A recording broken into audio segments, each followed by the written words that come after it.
Do buy off-plan payment plans in 2026 can make or break your deal even before you choose the unit. A lot of buyers obsess over the brochure, the view, or the launch discount, but the real financial decision is the structure behind the purchase.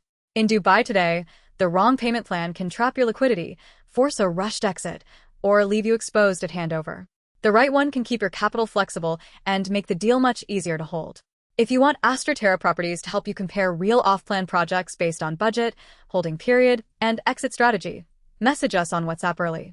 The best investor advantage usually comes from choosing the right structure before the crowd piles into the same launch. Welcome to Astra Terra Properties. In this video, I am breaking down Dubai off-plan payment plans 2026, the real difference between 80-20, 60-40, and post-handover structures, who each plan suits, what mistakes investors make, and how serious buyers should actually compare these offers. Let's start with the big picture. Flexible payment structures remain one of the biggest reasons Dubai's off-plan market keeps attracting buyers. Khaleej Times recently highlighted how developers are using lower down payments and flexible plans to win both investors and end users, while the National framed off-plan buying as an alternative to a traditional mortgage because the structure reduces the immediate cash burden. Now layer that into the broader market context. Dubai Land Department reported around 252 billion dirhams in Q1 2026 real estate transactions across 60,303 deals. That matters because it shows there is still enough confidence and market depth for well-positioned projects to absorb demand quickly. But a strong market does not mean every payment plan is equally smart. So, what is an 80-20 plan? It usually means you pay 80% during construction and the final 20% at handover. This is the cleanest and most common structure in premium launches because it front-loads your commitment and leaves a smaller balance at completion. Who does that suit best? Buyers with strong liquidity, end users who want a simpler path into occupancy, and investors who prefer to reduce handover pressure. If you already know you can comfortably fund the purchase, 80-20 lowers the chance of scrambling for a large final balloon payment. But there is a trade-off. You are committing a lot of cash early. If the market softens, or if you simply want more flexibility, most of your capital is already tied up. So 80-20 is not automatically safer. It is safer for some buyers and less flexible for others. Now, let's look at 60-40. This is where developers attract price-sensitive buyers and capital-conscious investors. You pay 60% during construction and 40% at or near handover. That sounds more comfortable because your cash deployment is lighter during the build period. And that is the real advantage.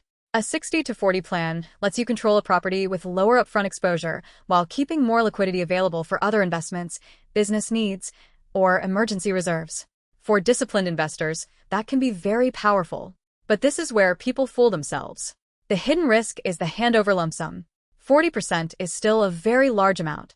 If you assumed you could flip the unit easily or that a mortgage would arrive automatically, you can get trapped right when the keys are ready. A plan that looked flexible at launch can become stressful at handover if you do not have a backup funding route. Now, let's talk about post-handover plans because this is where investor interest gets much more aggressive.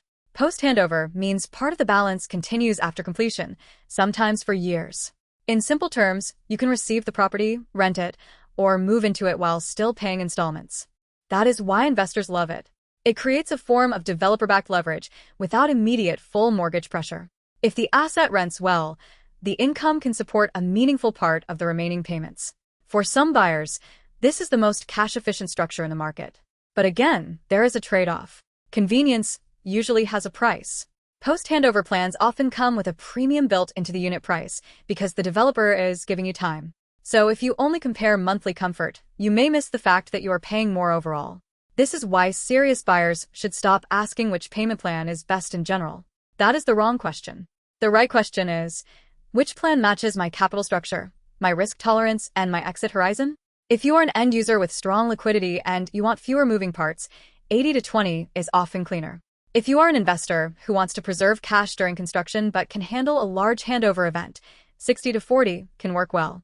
If you want maximum flexibility and you value using rental income after completion, post-handover can be extremely attractive, but only if the price premium still makes sense. Before signing anything, I would use 4 filters.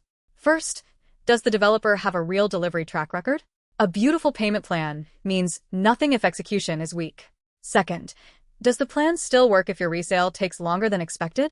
Third, Is the handover payment or post-handover burden realistic based on your actual finances, not your optimistic scenario? Fourth, is the unit itself strong enough on rent, location, and livability to justify the structure? This last point matters a lot. A great payment plan cannot rescue a weak property. Buyers sometimes fall in love with a 1% monthly schedule or a low launch deposit and forget to ask whether the building, community, or developer is truly worth backing. The plan should support the asset, not distract from it.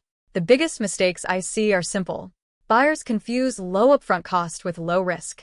They assume handover financing will be easy. They ignore service charges and total acquisition cost. They compare payment plans without comparing the actual unit price premium. And they buy the payment plan before they buy the right property. My view is simple. Do buy off plan remains powerful in 2026, but the smartest move is not chasing the softest looking monthly schedule. The smartest move is choosing the structure that still works if the market slows, if your exit takes longer, and if financing becomes less friendly than you expected. If you want Astra Terra Properties to help you compare 80-20, 60-40, and post-handover opportunities across Dubai based on your budget and strategy, visit Astra Terra AE or message us on WhatsApp today. And for your next watch, go to our off-plan versus ready guide or our Golden Visa property breakdown.